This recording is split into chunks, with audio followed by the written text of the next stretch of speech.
This is a highly critical time in your process of transformation. It is a highly critical time in the process of transformation of the earth.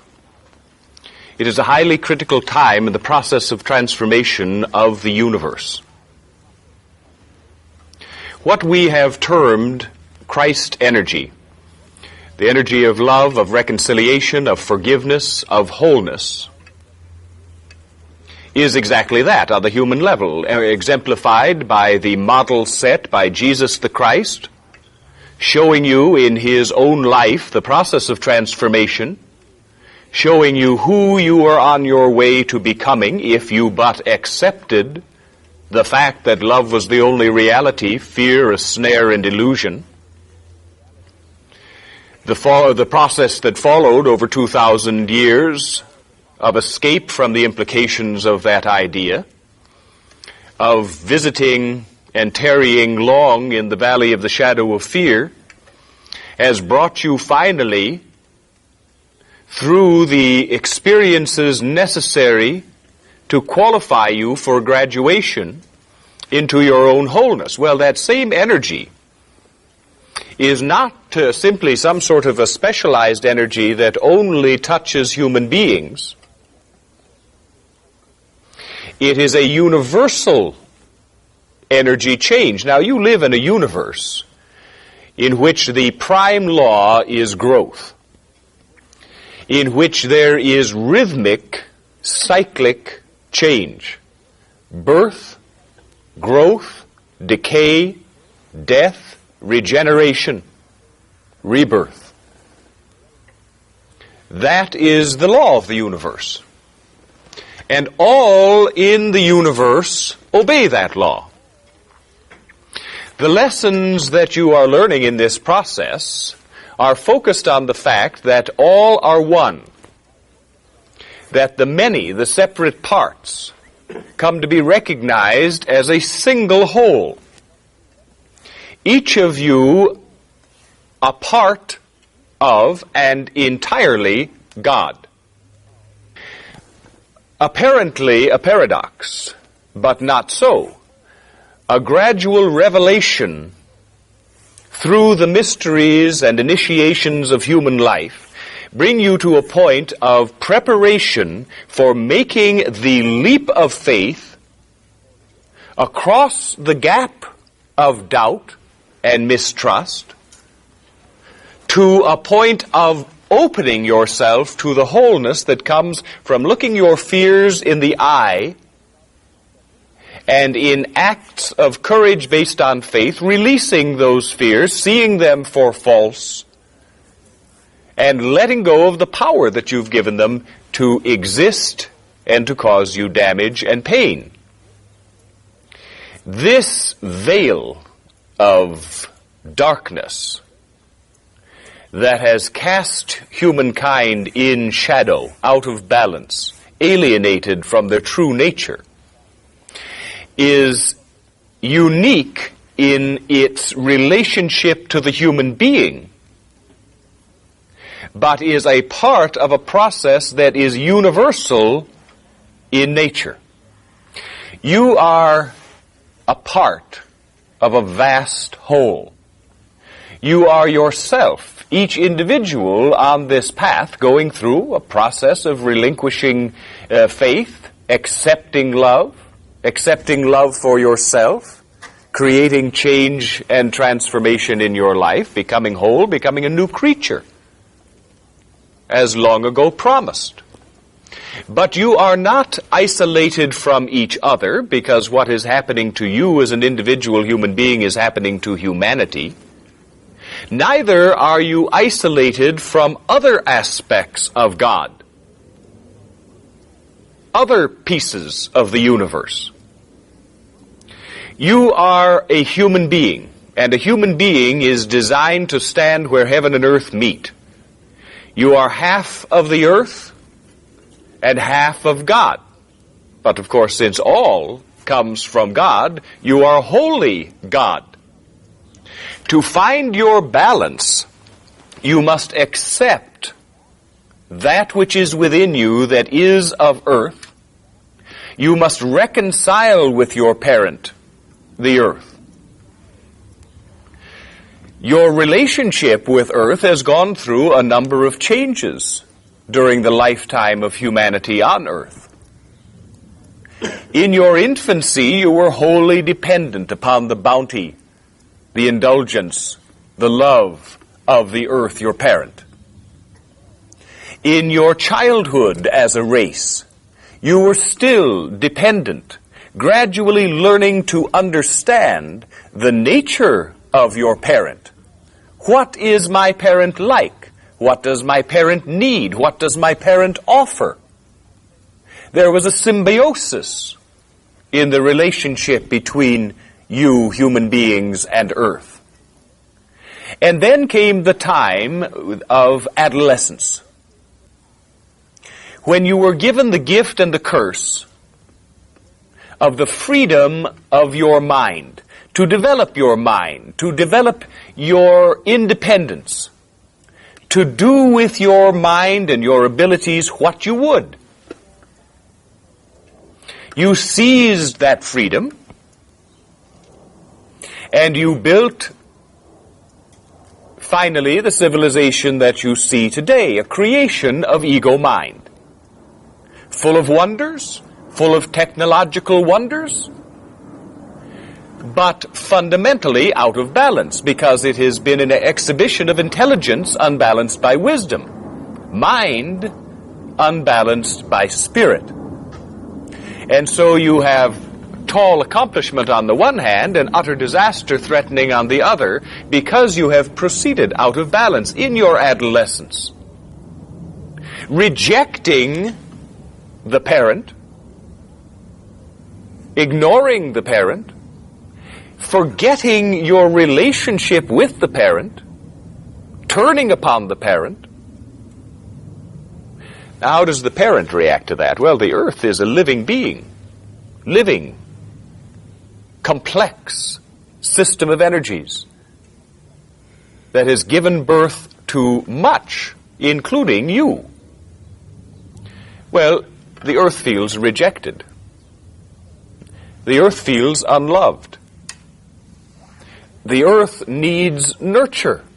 The earth needs reconciliation with her children. This is not simply whimsy. The earth is of you as you are of the earth. The earth is spirit as well as flesh, as you are spirit and flesh mixed. There is nothing in the universe that is not living, that is not of God, that is not of spirit. And so the earth has been rejected by her children. The earth has been ignored. The earth has been poisoned. There has been a great separation of consciousness. Now you, as a human being ready to graduate into your own wholeness, come upon the stage in this life, in this time, in this part of the never-ending story, dealing not only with the pains and perils and ultimate joy of your own transformation into wholeness, but into a world apparently gone mad and an earth on the verge of bursting asunder. The duality that has embraced humankind still clings, still indeed is in command. But because the world and humanity as it has existed, civilization, such as it is, as it has existed, have been based upon fear, based upon avoidance, upon anger, upon warfare, the duality, the split between light and dark, black and white, love and fear, lost in that shadow, lost in that fear, now threatened, polarized by the emergence of light, a new energy. Well, for you who are ready to accept that energy, to use it for your own transformation, willingly, gladly, changing and growing, it is a great, great blessing, long awaited and gratefully received. But for so many others, either not yet awakened, or not to be awakened in this life experience, in this dimension of reality, to be and to experience being a part of that which is ending. They are driven mad with fear in reaction to the dawning light. So the same energy that brings you through a process of transformation into joy and wholeness casts confusion, doubt, panic, incites to riot, creates political disaster, warfare, financial chaos, and all of the emotional and psychological repercussions that accompany this enormous change in reality. A new reality, a new foundation, a new kind of life for humanity, a new step in the never-ending evolution of the universe. The old being cast off, but not gladly and not willingly and not with understanding. On the part of the earth, it too is receiving this universal energy. It is a part of the earth's eternal process of birth, death, and renewal. Coincident with the human aspect, because you are one. Child and parent, because you are both of God. And so what is the situation as we look at it now? Critical, not disastrous. We're not among those who go about preaching the imminence of total destruction. There has been abroad lately, this channeling process. We want to say a little aside about that, as we have in the past. While you are receiving information from the wider reality and from higher self and apparently wise and apparently knowledgeable, remember that the information is being channeled through a human being who's going through the same process that you are, struggling with fear and fear-inspired issues, no matter who that human being is.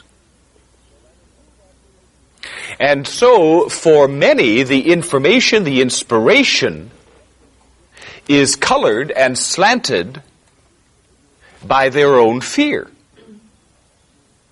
And so, while we say that all are reporting the same picture, they're seeing it from different angles and different perspectives. If you play that party game where you whisper a secret to the person next to you, and they whisper it to the person next to them, and next to them, and next to them, well, by the time it gets back, it's nothing at all like the way it began.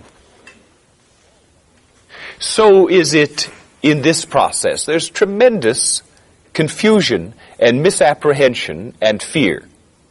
And so the pool of wisdom is filtered through many fearful voices. And so what we want to say is that there have been those who have said, who have predicted, that in a short time the human race, or that part of it, quite an elitist philosophy, that part of it that is suitable for survival, are going to be plucked off this dying earth by aliens and put who knows where, somewhere else apparently, and saved at the last moment. The cavalry rides up and the trumpets blare and humanity is saved again. Well, is that really the lesson?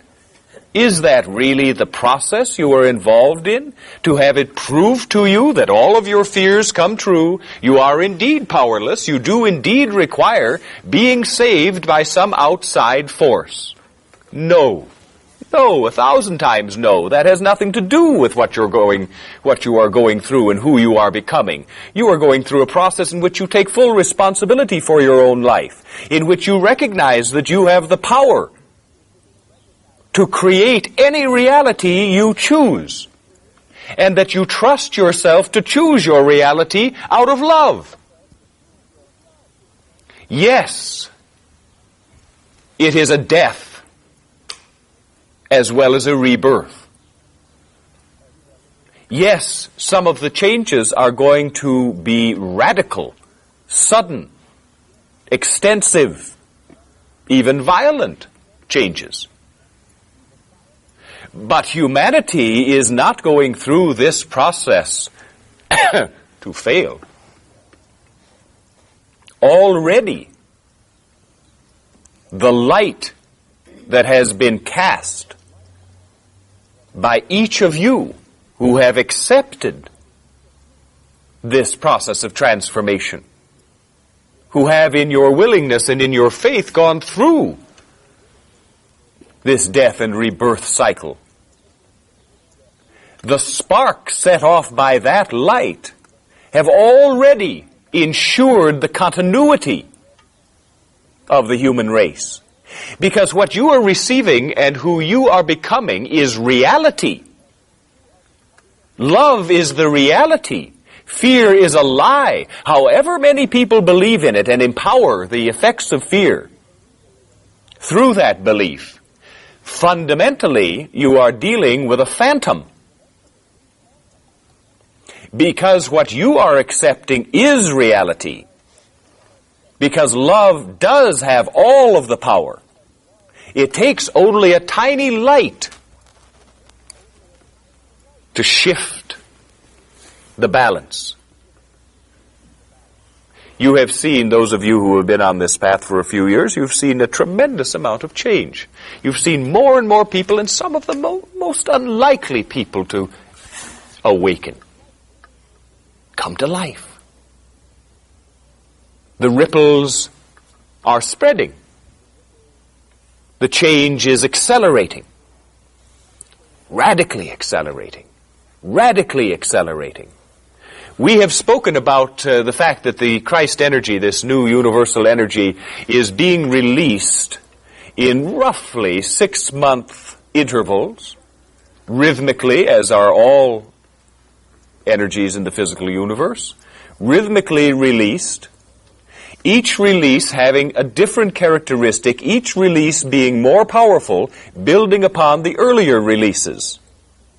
You are now in the third release of Christ energy since that energy returned. And the focus of that energy in this time is very action-oriented, very intense, powerful, dealing very much with the roots of your own fears, dealing with fundamentals, dealing with your finding courage to take charge and make change. Not sitting passively waiting for something to happen, but choosing to create your reality, beginning at the beginning. And that's what this is. This period of time, ending and beginning. The overall period of time is ending and beginning, but now is when the balance shifts in your life, in human life, in the life of the earth. The shifting that is taking place is also taking a toll. As you deal with the deepest obstacles within, the roots of the fears that have blocked you and blinded you, you are subject to a fountain of subterranean emotions boiling and bubbling to the surface. It is confusing. You have hidden these roots so far from your consciousness that their emergence, and again, according to your own willingness to allow this process to continue, to complete itself, now comes the sewage at the bottom. And its effect upon you is going to vary from individual to individual, some feeling it quite dramatically, some feeling a great deal of anger, some feeling tears and sorrow and they know not why, others feeling simply dazed and confused and unable to find a path, some feeling cut off from spiritual nourishment, some feeling an increase of the periodic doubt that returns. All of you being put, willingly again, in the situation where you are confronting the deepest aspects of your fears, where your emotions want you to run and hide, when the adrenaline is pumping and you look around for someone to fight. A critical time, as we began by saying, in the transformational process. So is it with your parent, the earth. The same energy has the same characteristics as it connects with the earth energy. There isn't a lot of real difference. The earth, too, is reforming, transforming, dying, and being reborn. And it, too, is not doing it quietly. The earth is in pain. Look within yourself at your own spiritual pain, at the loss of ego, at the fear of the loss of self, at the sensation of being without form and void, of feeling, because you are touched with healing and touched with love, feeling what remains of the shadow within you with a special sensitivity and pain, renunciation, and often self-dislike. The contrast becoming unbearable to you as you finally glimpse what light and love feel like.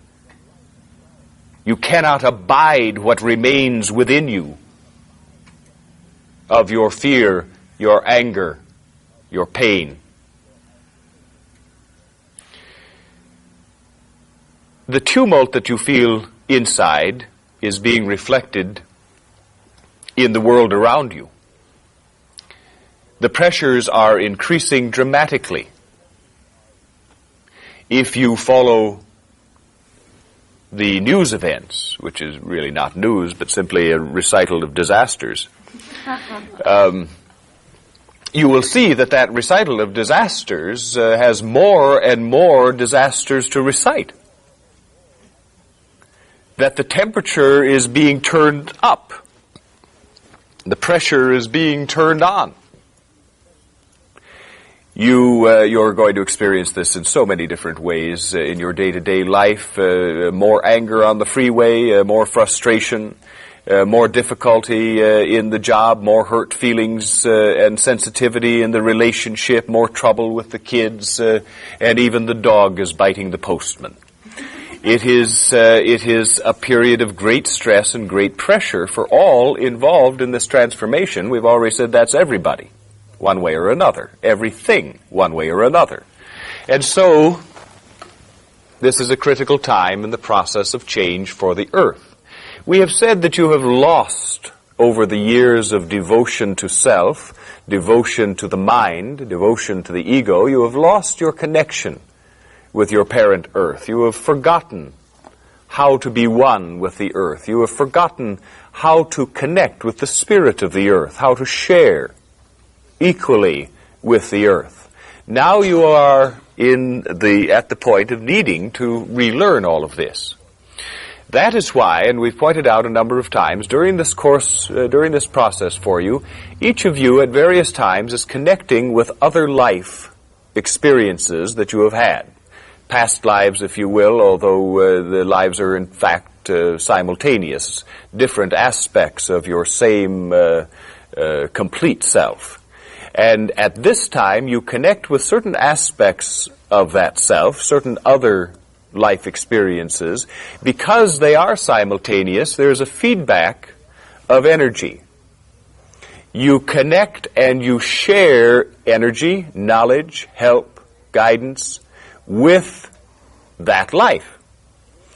Now, for some, for many, there have been connections with Egyptian lives because the Egyptians were among those who have held for so long the half-remembered secrets of Atlantis, matters that are being triggered in the human psyche, being triggered into activity during this period of time. But now we want to talk about the connection that you are making and that you have open to you with lives among the Native Americans. For you in the United States of America, that is your connection with the earth.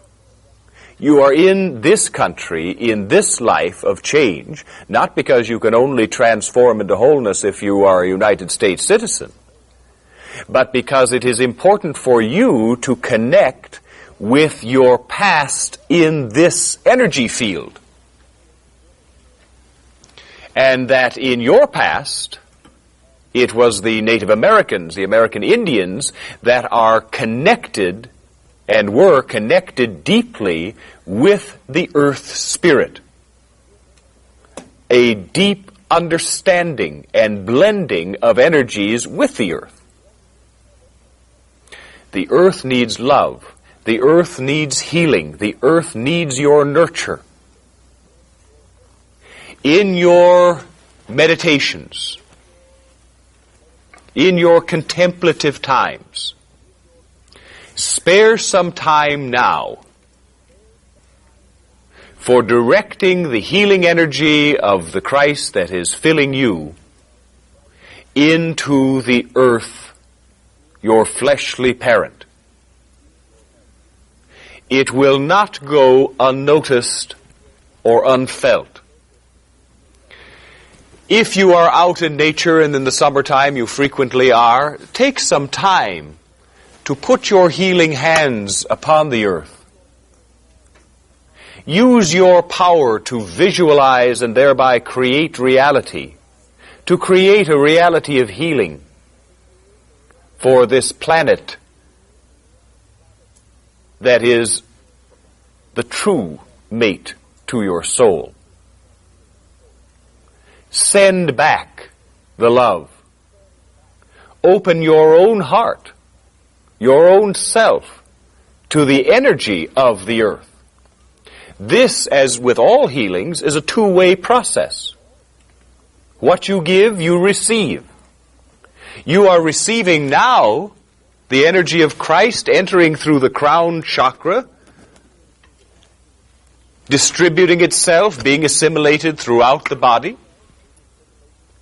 Well, in your meditation, visualize that energy entering you, filling you with the white gold light of transformation, filling your body, healing you, and sending that energy through you, in the crown, out the first chakra, down into the earth. Use your imagination. That is the tool, the fundamental tool that you have for recreating reality. It is real. It may seem like daydreaming. It may seem like fantasy. But when your intent is filled with love, and you screw up your belief to the sticking point, and you visualize a flood of energy entering you, and in turn being passed on to the planet, it is real. You are learning a lot in a short time about what your potential is as a human being.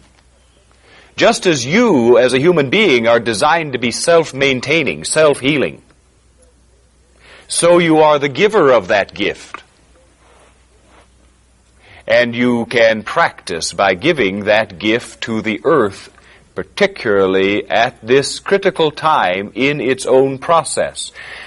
Just as in the human process of transformation, there's going to be some tough times, repercussions, wars, starvation, fire and flood, all of those experiences that you have as you work through the negativity, so it is with earth.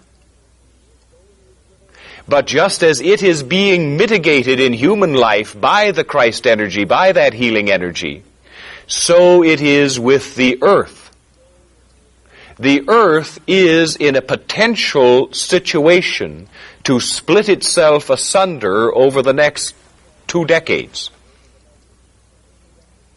The changes that are going on within it and in its relationship to the solar system, to the galaxy, and to the universe are tremendously stressful in their potential. You're going to see floods. You're going to see earthquakes, volcanoes awakening. This process has already begun and is accelerating. We said at the end of last year that during the course of this year, you would receive evidence of the depth of the change that is going on by the fact that you're going to be getting earthquakes in places that are seldom, if ever, have earthquakes. This has already begun in this country and in others. But you are also going to have earthquakes in places where you expect to have earthquakes, because the earth in its shifting is putting pressure on its own inner imbalances, just as you, in your shifting, are putting pressure on your internal imbalances, bringing them to the surface in your own personal earthquake. Transformation is not completed without a lot of Sturm und Drang, a lot of noise, a lot of explosive reaction, because it is the phoenix process, death and rebirth in one act. You are the pioneers, the ones who are founding a new race of beings. Homo sapien no longer. Triune human beings, balanced in body, mind, and spirit, and that makes all the difference in the world. You are finished, each and every one of you, with your lives struggling with the specter of fear.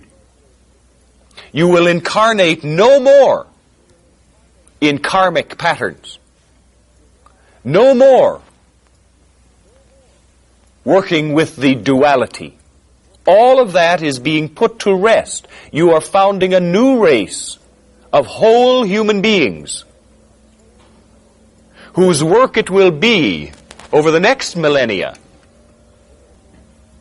to do what you are beginning to do now in this life, and that is prove to yourself that A, a transformation is and has taken place,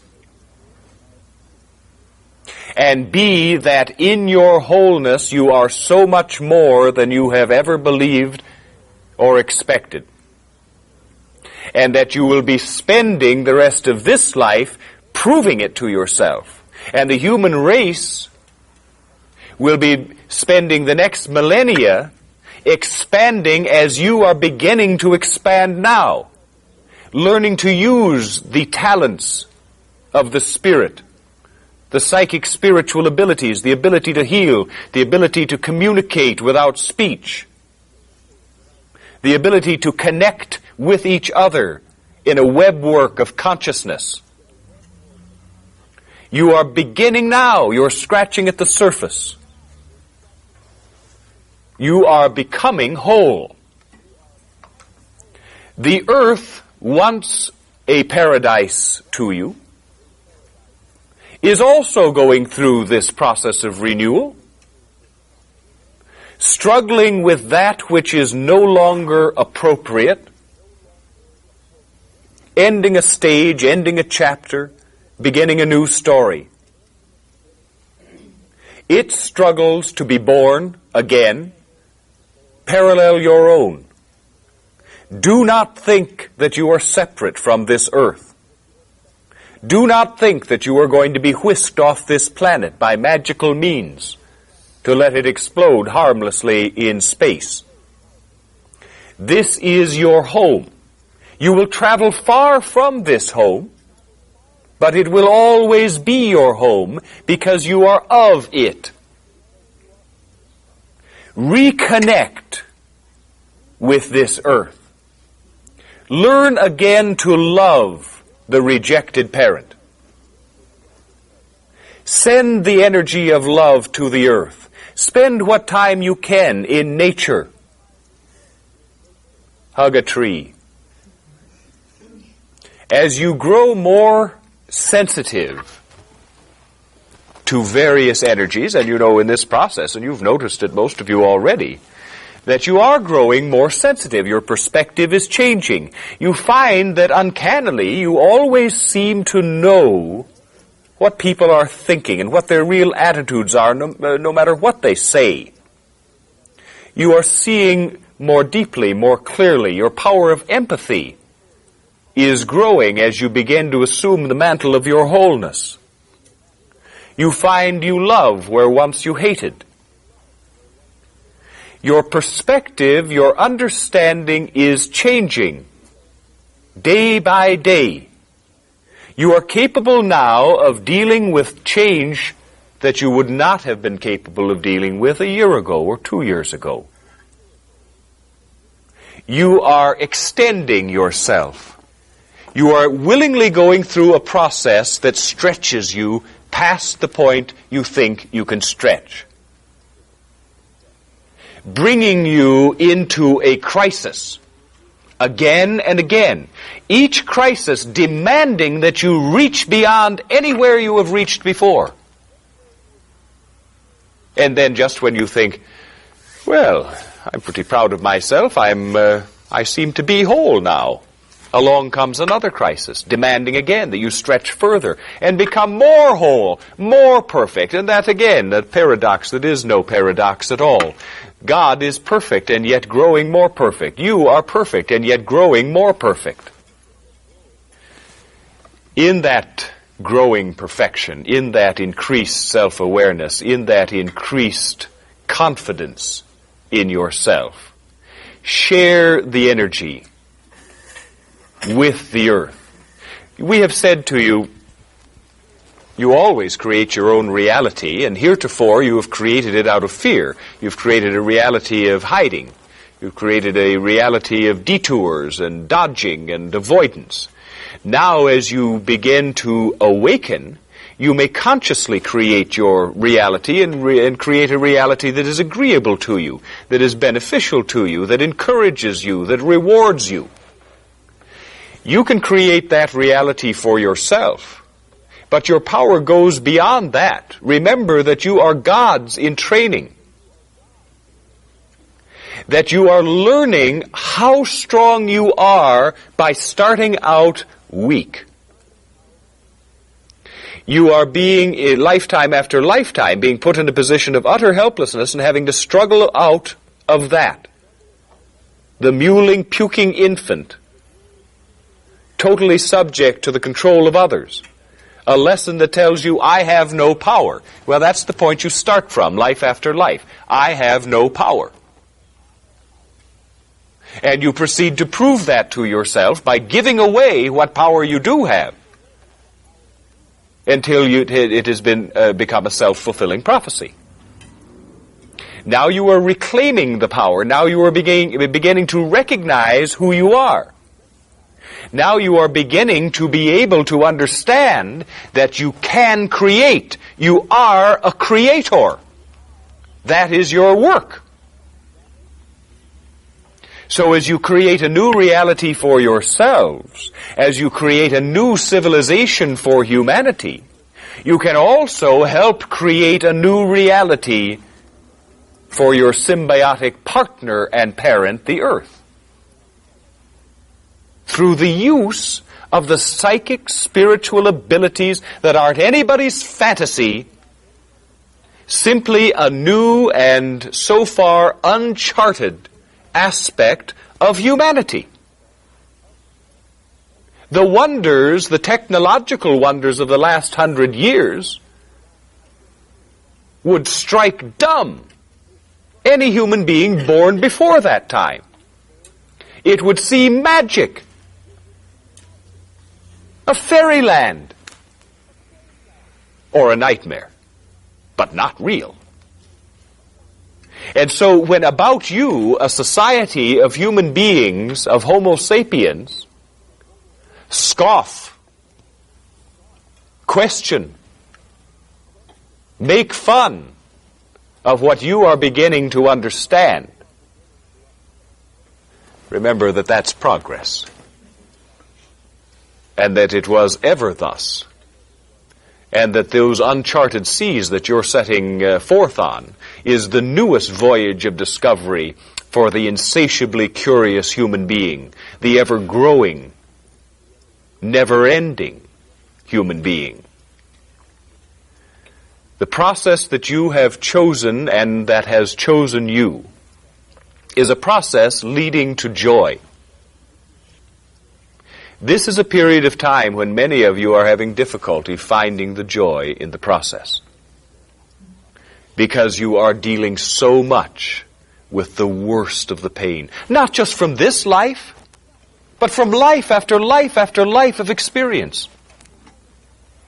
All of that experience telling you that you're right to distrust yourself, to distrust others, to distrust the world, to be fearful of disaster, to expect to fail.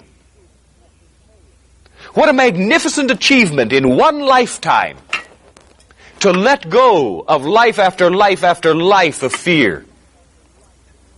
What heroes you are to be going through this process, and you need to credit yourself for it.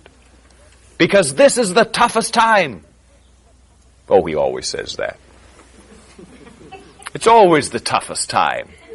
Because each time you're pulled a little bit farther to prove that you're even a little bit stronger. But this time is different because it is a watershed. It is the shifting of the balance, where death fades and birth becomes the reality. It's a crisis for you. It's a crisis for your brothers and your sisters. It's a crisis for your parent, the earth. But learn to focus on what is coming into being. The beauty of the birth. There is not a one of you that has a thing to fear, except fear. As you grow spiritually, in your understanding, in your perspective, you begin to understand fully that there is nothing to fear, that life is eternal, that no one is going to, least of all Plautus, is going to ensure you another 10 years, 20 years, 30 years, 40 years, 50 years, that is absolutely immaterial. Life is eternal, lives aren't. And you know that you will be here in this reality, in this persona, until you're finished with it. That you're not going to be snatched out untimely. That the only reason to fear is fear. And in embracing and accepting the transcendent love, forgiveness, and healing of the Christ is accomplishing the end, the goal that was set forth 2,000 years ago. Here is my life. I'm a human being. I go through temptations. I go through deprivation. I go through despair. I go through betrayal and abandonment. I go through death. And I conquer death.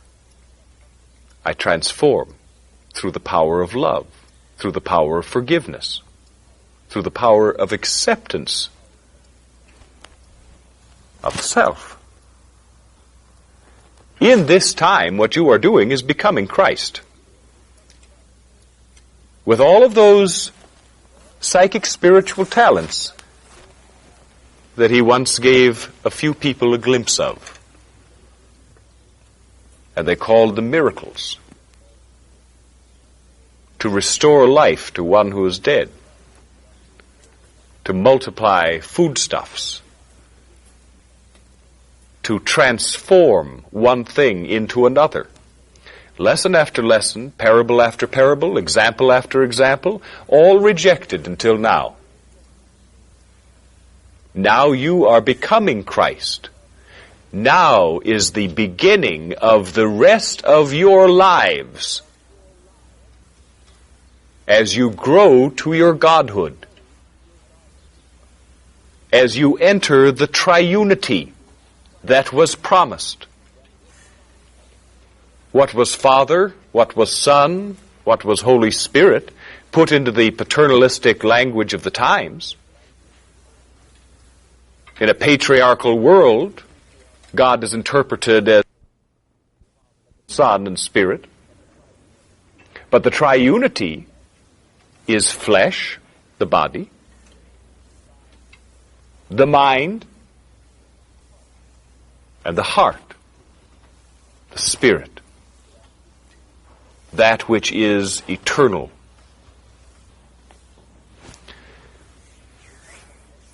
We come now to the point where we want to say this is a critical time. What you're feeling in your life is being felt on earth. In the next 2 months or so, you're going to begin to see some violent demonstrations of the earthly process of transformation. Not as far as we can see, particularly locally, but in many, in yourself, the spot that gives way is the spot under the most stress. And so it is with the earth self. And this is going to begin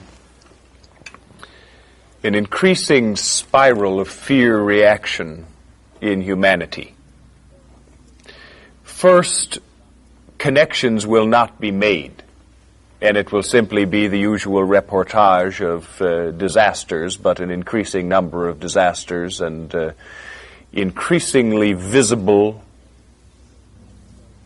And the use of the television and so forth is going to make it all much more real to people. And it's also going to be accompanied in the human realm with increasing incidents of political disaster, financial disaster, sudden traumatic change. Now, those of you who have lived long enough to have experienced the assassination of the President Kennedy recognize that it didn't matter whether or not you were a supporter or even liked that particular president, but that the father figure of the country, the head of the country, was abruptly destroyed. The trauma that resulted had nothing whatsoever to do, or very, very little to do, with whether you liked him or didn't like him. It had to do with a much deeper level of your psyche. The shattering effect of the psychological loss of the parent, the chief authority figure. That is going to be experienced in a different way again. You have been living as a nation and as a civilization for some time in the land of fantasy regarding your financial structure. Because it is based upon a rickety, obsolete, and largely fictional structure, all it takes is one sharp shock and things begin to collapse and unravel. This isn't something that's going to be beginning. It's already begun, but it's going to be accelerating. The pressure is on. The pressure is on for you and your life, but you're lucky. Not really lucky, but you are fortunate in that you are going through a process that is limited in its time because you have been prepared for it. No matter how hard it feels to you as you go through these changes, as you go through the regret and the pain and the loss and the anguish of radical change, you are going through it because you are prepared for it. And you will triumph. And you will grow stronger and stronger and more capable of dealing with anything that comes along. Not so for many others. Your own abilities to heal yourself and others, your own abilities to transcend what will seem to be an unending series of human disasters, are going to be beacons of light and of comfort to many. You are preparing yourself to midwife the human race into rebirth, and also to assist at the rebirth, the renewal of Earth. In your meditation, and if there are any of you who do not meditate, or at least use contemplative time on a regular basis, we strongly urge it. It has many uses, and the need within you is very strong now. But for those of you who do, tune in to the energy of Earth. Even if you don't know what I'm talking about when I say that. When you get into a meditative or contemplative state of mind, state of being, open your heart with love and with caring. Turn your focus on this planet that you are standing upon. Not trying to imagine anything, but listening from the inside, sensing, as you are learning to do so acutely in your relationships with other human beings. You will feel the pain, the disruption, the crisis. We do this regularly, and we can report to you that there is a rapid change as the Earth moves toward major shifts, major responses. Soothe, send love, feel healing. Feel the energy of love that's filling you, fill the earth. It's your gift to give and your gift to receive, because the earth has a gift to give back to you. Balance, stability, grounding. Your sense of self will not be complete until you recognize who you are. And part of who you are is a son and a daughter of Earth. Re-establish that understanding within yourself, and you help to heal the planet. We have said that that which occurs within you occurs within humanity, that which occurs within humanity occurs within Earth, that which occurs within Earth occurs within the entire universe. Many events are occurring that you do not see, are not consciously aware of, in the wider universe. The nova that had appeared recently has a vital role to play, and has been playing that role since its occurrence and discovery. The energy, all forms of life, all matter is energy. All energy has certain specific as well as general characteristics. The planets and the stars have their own purposes, but they also have a specific energy purpose as their energy reaches the Earth in a particular pattern of strength and weakness and combination of energies. And so, when a new energy, and a very powerful one, a nova energy is explosive. It is like the firing of a cannon in its abrupt energy effect. And so that nova had a purpose. The purpose of that energy is connected with the brow chakra, the organ, the tool, the apparatus of the psychic spiritual talents and abilities. A kind of ignition in which a new aspect of energy enters through the brow chakra, stimulates the psychic spiritual center, and in coincidence with this universal process, activates abilities that have been growing and swelling within you. And so to each of you we say this: the psychic spiritual abilities are many and are varied, and we say play with them, experiment with them, have fun with them, get together with your friends and try to pass numbers and colors and so forth back and forth to each other. If you're lying outside on a day and there's some clouds around, practice dissolving the clouds. You can do it. It works very well. You send your focus through the third eye, through the brow chakra, and select a cloud and have a cloud that is close to another one of similar size. And visualize, focusing the energy through the brow chakra, visualize that cloud simply vanishing in a vapor, disappearing.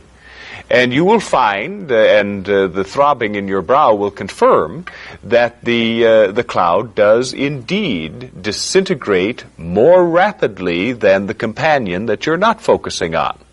You have dominion over heaven and earth, and it's time you started proving it to yourself. That you can create without using your hands. That you can create change using your psychic spiritual abilities. Begin to use them, as we say, play with them, have fun with them, make a game out of it, do anything you want that'll make it desirable to you to do these practices. Use the healing ability.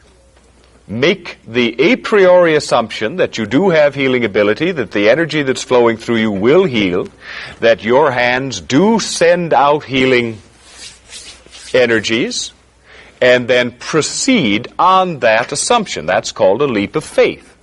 You will find quick confirmation, those of you who don't do this already, because you will feel both the sensation in your hands of the activation of the energy when it's applied either to yourself or others, and you will find that the cause of the imbalance will begin to recede. If you have a headache, you take it away. If your friend has a headache, take it away. A stomach ache, take it away. You can do these things. And you need to start proving to yourself that you can do these things. This is a period of accelerated growth. And because you are taking responsibility for your life, you are taking responsibility for using the tools that are now yours at hand to use. No more sitting around and waiting to see what wonders the universe will visit upon you. You are becoming a full partner in your process. You have allowed your higher self to take charge and to lead you because you haven't consciously known what was going on. Only had the stirrings of your intuition to guide you into your willingness to say, I don't know what's going on, I don't even know what my fear issues are, but here's my hand, take me through the process that will bring me illumination and wholeness.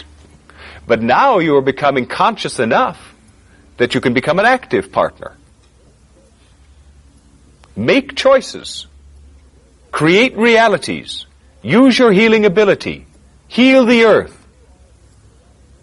And you are in cooperation then with a universal process of transformation that will bring you every reward that you have ever imagined. But first you had to go through this painful process of realizing that you deserve some reward, that you are worthy, that you do have strength, that you can take power, that you can trust yourself to use your power wisely and well. This was once paradise, a paradise for children, because your consciousness was so dim. But a paradise nonetheless. It will be a paradise again. And you will make it so. The power of God is within you. Use it. I will end this portion of the reading and return in a few minutes for your questions. Yes? Plautus, according to the Mayan calendar and prophecy, the Earth has gone through several cycles, and in August, they believe that there will be the beginning of a last cycle, and at that time there will be a resonancy shift. in the Earth. Oh, what shift? A resonancy, sort of a vibrational shift. Yes. Would you care to comment on what you believe? Yes, well, you know, throughout history, if you examine different cultures, you will find that many have coincident theories regarding the story of Earth and the story of humanity, always interpreted according to the lights of the particular culture, but nonetheless dipping into the well of eternal truth. And so you have had visions from individuals and from cultures throughout history as to what was coming, the shadow of things cast ahead of the event itself. And that is what is the case here. Yes, there is a change, resonancy, a change of energy in the Earth as we have been describing. Now, it's not the end of human history. It is the end of an Earth cycle, but it's the beginning of a new one. And the Mayans ending their calendar and ending history at a particular point was focused on the death, not on the rebirth. That wasn't a part of what they saw, what they were aware of. And so you can accept the vision, but recognize that it was a vision of only part of the whole. Yes. Plautus, you mentioned the political traumas, or that may be potential political traumas. Would you be willing to comment specifically the rumors about the impeachment of Reagan? Well, we don't believe that he's going to be impeached. We think that there is a gradual recognition that the energy is gone. His energy,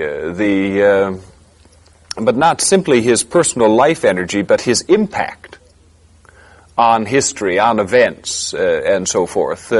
When people, what we were saying about belief being powerful, belief creating reality, well, while his power and ability were generally believed in, then that energy existed. Now that belief is being withdrawn and the energy is caving in.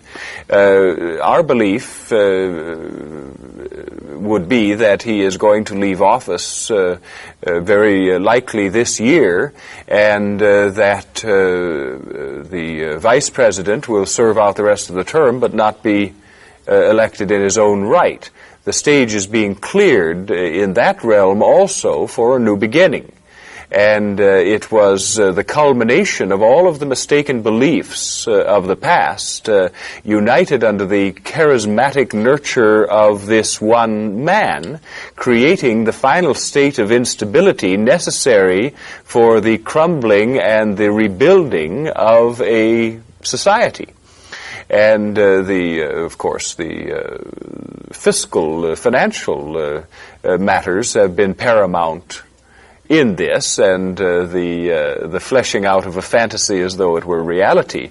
Well, no matter how much you try to make fantasy look like reality, ultimately the time comes when the reality must have its day, and the fantasy disappear, and that time is at hand.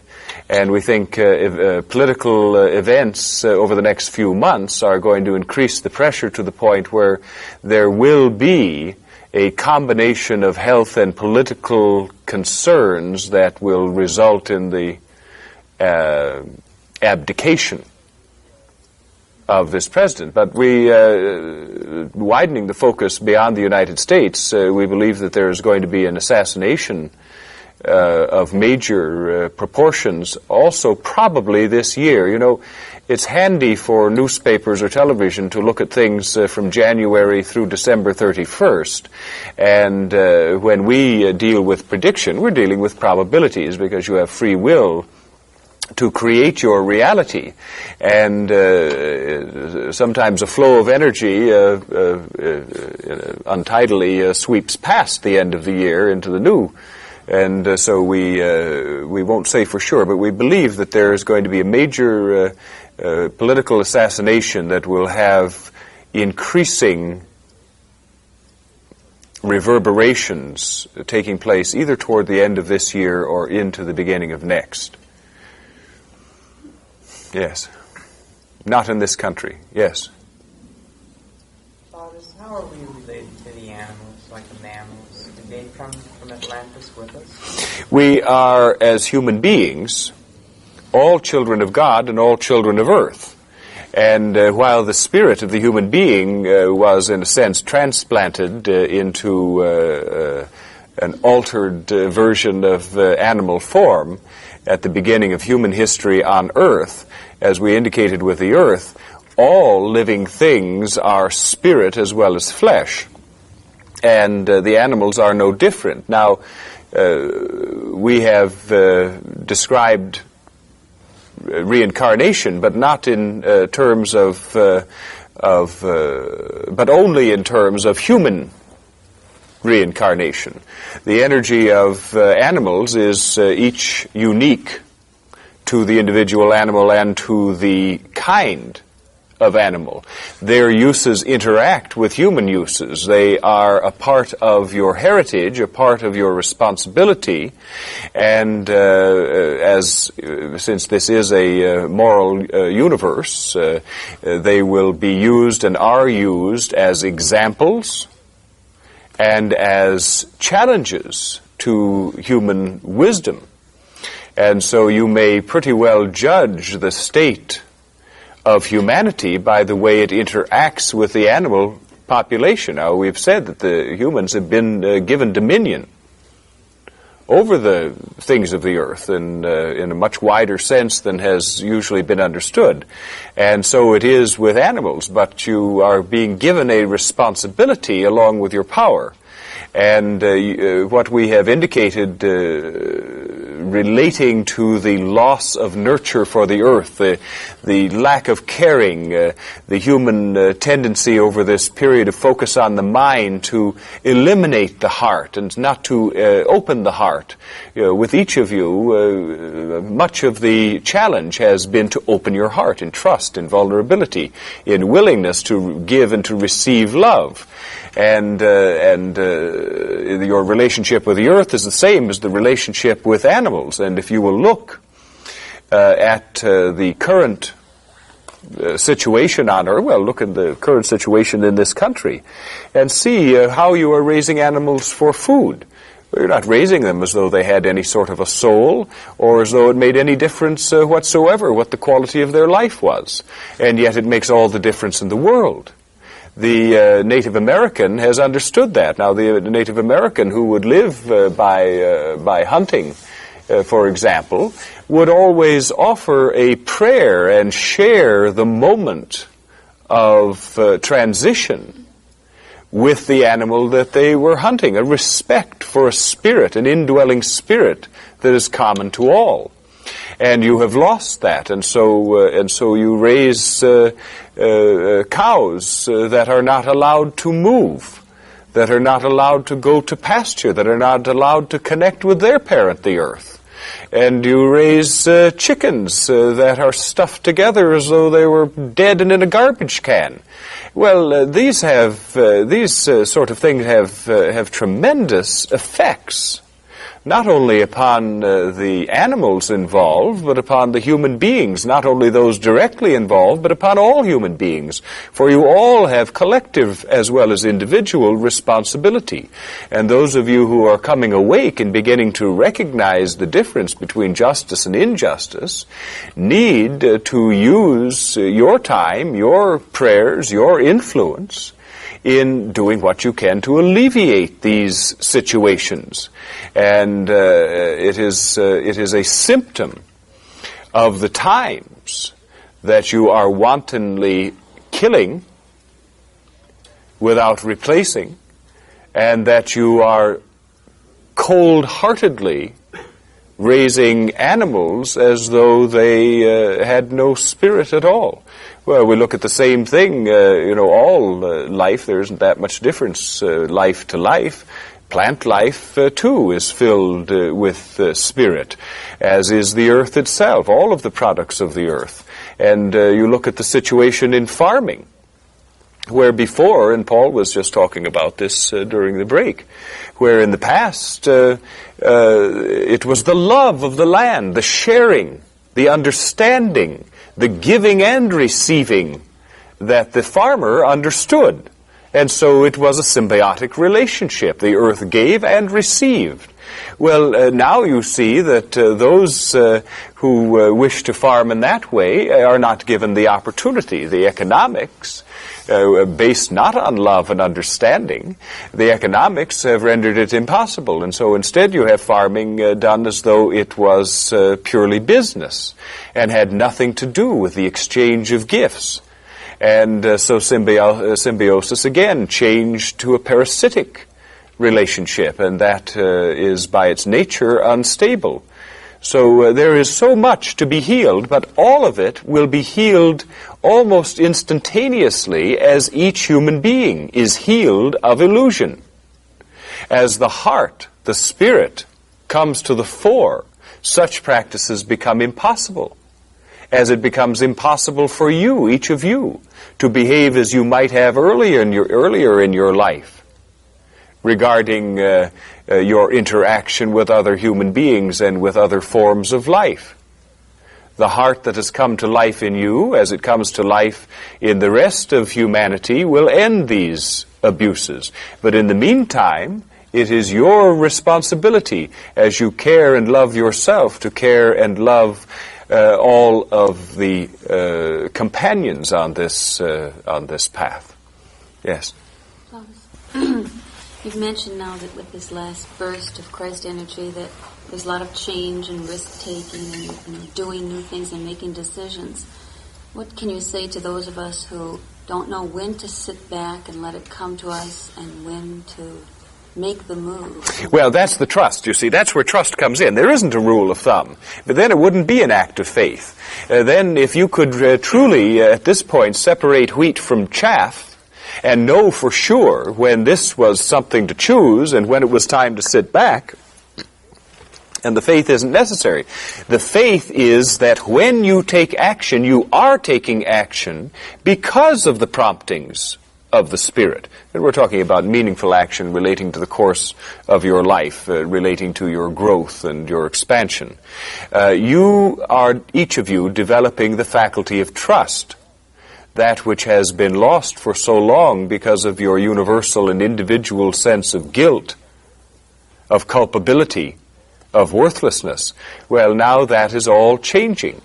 And the trust that is being reborn within you is tested and expanded daily. So when you feel urged to act,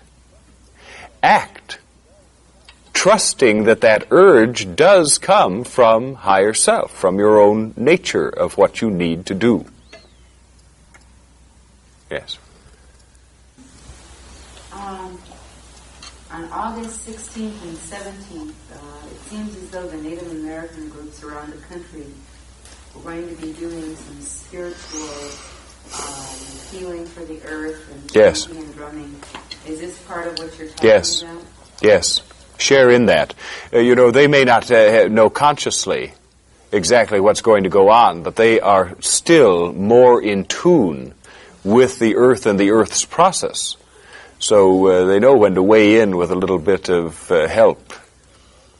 And we would recommend that all of you, in addition, hopefully, to taking that kind of prayerful, meditative action, healing action now, that you especially share in that time with that union with Earth's Spirit, because that is going to be in the very heart of this critical period.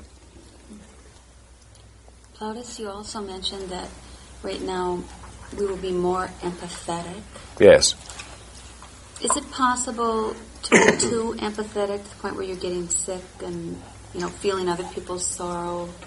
Because you're feeling it from other people. And how do you do yes, that? if you cling to it, if you hold on to it, yes, of course, you can abuse anything. All things have a positive and negative pole, and when you are just groping your way now toward consciousness, certainly there are going to be times when you overdo as well as times that you underdo.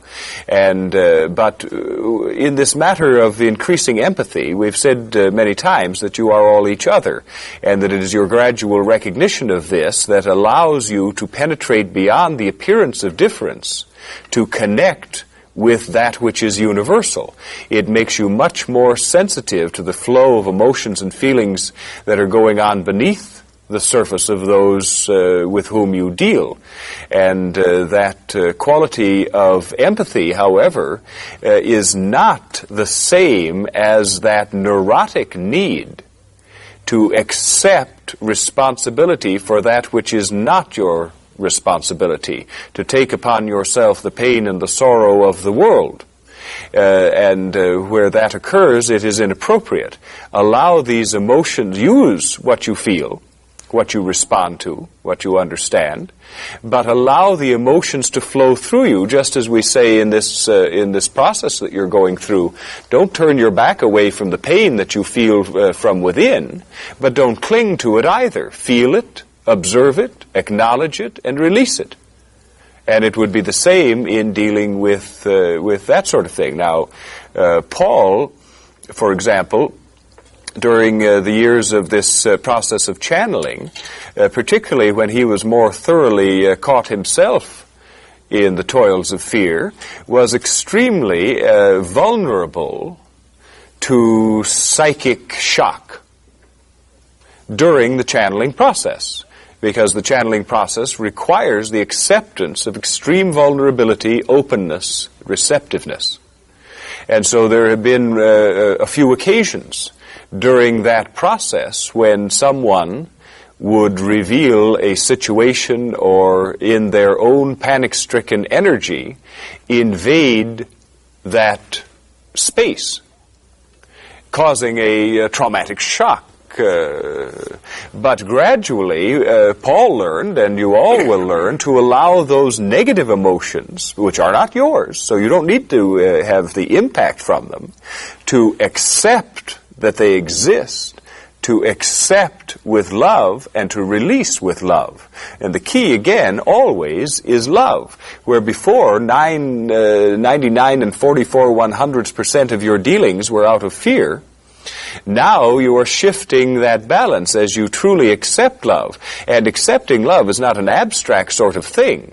It is using love on yourself, in yourself, with yourself, loving yourself, creating a loving environment for yourself. And so that's the key. When you begin to love yourself thoroughly, you will not hold on to negative emotions, yours or anyone else's. Crisis. How best do we deal with that? I mean, I guess I don't have the feeling that I'm going to be starving or that I'm going to be out of work. Well, that's good that you don't have that feeling, because you won't. Again, radical trust underlies all of this. And you see, the ones that are going to be undermined by this and who are going to be thrown for a loss are the ones who are going to approach it with panic. You know in your own life, particularly during this time of growth, that when you are able to face previously frightening situations without fear, you find that you work your way through them quite easily. And that holds true in the matter of the financial adjustments, to put it mildly. And as you go through, as the nation and the world goes through these radical changes in financial structure, it's not that you're going to, be able to earn $1 million during the financial chaos, but that you are going to be fine and you don't have to anticipate, because the anticipation, preparing for a rainy day, the sort of thing, is really fear-based. Now, everyone says, well, that's good advice. You're supposed to look ahead and put things away for a rainy day and be prepared for any eventuality. But, of course, the eventualities you're preparing yourself for are disasters, anticipated disasters, where you're going to need what you've squirreled away for a rainy day. And what we are encouraging is that you live in the moment, full of trust in your own ability to deal with the moment. And that is the only thing you can deal with. It's the only reality. The future isn't in form, and the past is completed. And so as you learn to live in the moving moment, you find your fears diminishing and diminishing, because you can deal with what happens at the moment. Yes, there are going to be great repercussions regarding these financial changes. But you don't need to feel that you are particularly singled out for protection from this. Simply that in your openness and willingness to become one with your purpose and your path, you know that such superficial material matters are not going to interfere either with your ability to perform your purpose or with the joy that is your birthright as you enter into your wholeness. And that's what counts.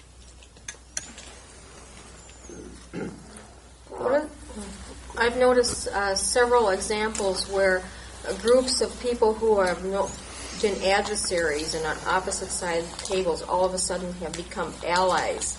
Is this significant? In different sectors, both political and economic and... Well, it's hard to answer something that general specifically, but in general, we'd have to say that all of you are individuals. Each of you is unique. Each of you receives reality on a somewhat different wavelength. That's why we say that your reality, the world you live in, is quite different from the person sitting next to you, even though you have certain agreements. Yet you are all operating ultimately on this path from the same wellspring of truth. And because you are operating from the same wellspring of truth, the possibility of meaningful communication that creates loving change becomes a reality. And so, in this sense, yes, those of you who have had opposing viewpoints but are each of you open to understanding will find often that you, one or the other of you involved, are going to accept an understanding that does bind you together. You are truly each other. And you're much more alike than you are dissimilar. Though you are each unique, you are at bottom one. And so oneness expressed in agreement, and we're not talking about compromise here, but in the common understanding of revealed truth. Yes, you're going to find this to be the case more and more often as you know, so many of the positions that you take politically, philosophically, religiously, and so forth have to do with fear. You have a tremendous investment in being right. And when you, in your growth, as you attain your maturity as human beings, you lose that necessity to be, quote, right, unquote. And you lose the combativeness, the competitiveness, the jealousy that creates so much difference between people who really don't see things all that differently in fact, but try to exaggerate the difference to inflate their own importance. So as a lot of the mask falls away, a lot of the differences imposed by the mask also fall away. Yes? Plautus, there's a belief that there'll be another Earth, a cataclysm on Earth that will bring about Atlantis rising and possibly a pole shift. And I'm just wondering that if that occurs, would Minnesota be considered a safe ground? Well, first we want to say that a lot of what is this sort of matters, you need to look at as symbology. Now, the question of Atlantis rising, well, the remnant Earth Atlantis that disappeared into the sea is in all likelihood going to stay there, although as a result of some of the earth changes that are going through, there's going to be the revealing of the fact of the existence of Atlantis on Earth and its location. But the true information being offered here regarding Atlantis rising is having to do with the human transformation, the connection with Atlantean lives, because it was Atlantis that, on what you know as Venus now, that failed in the same leap that humanity is taking now. And we refer you to the lecture that we gave on Atlantis for details regarding that. But now the Earth's polar shift isn't precisely a polar shift.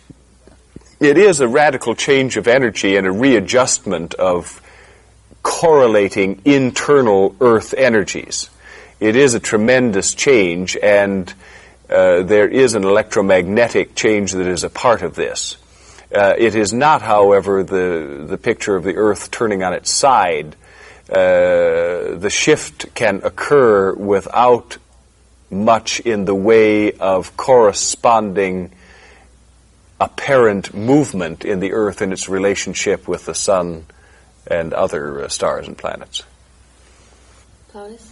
Not too far from here is a lake called Medicine Lake, and I'm wondering if that has a connection to Native American Indians and if there's burial grounds near it.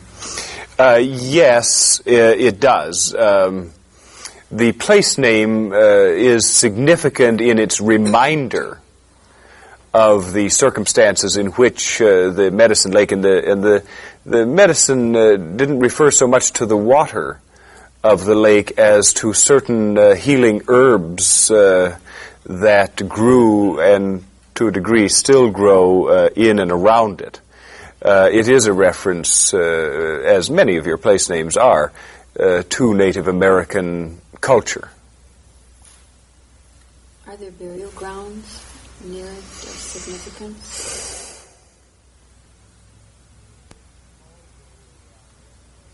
There is a small burial ground near the what would appear to be the